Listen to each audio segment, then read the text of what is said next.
నమస్తే ఫ్రెండ్స్, నేను మీ ఎర్రబెల్లి రజనీకాంత్. నేటి భారతం ప్రోగ్రామ్కి స్వాగతం.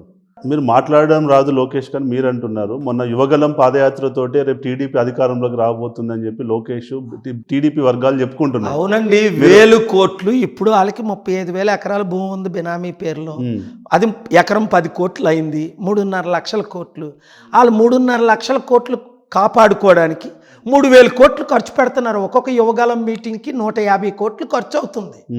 చంద్రబాబు నాయుడు 50 కోట్లు కలెక్ట్ చేస్తున్నాడు. గుంటూరులో 3 ఎన్ఆర్ఐల దగ్గర 50 కోట్లు కలెక్ట్ చేశారని ఒకడు వచ్చి నాకు కంప్లైంట్ చేశాడు.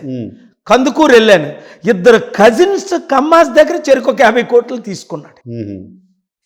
Chandrababu Naidu master in political corruption. Jagan is contesting against him. Let them fight. My goal is not to fight with this people losers. ఇప్పుడు చంద్రబాబు నాయుడు గెలిచినా ఆంధ్రాకి చేసేది ఏం లేదు.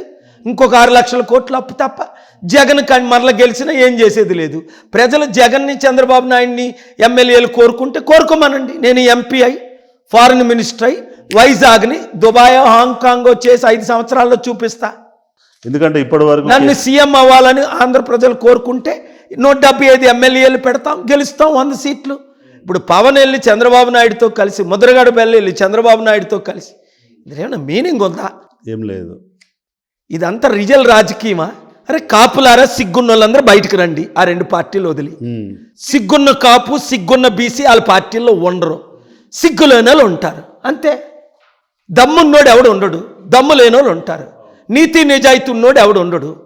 కులం పట్ల ప్రజల పట్ల గౌరవం ఉన్నోడు ఎవడు ఉండడు.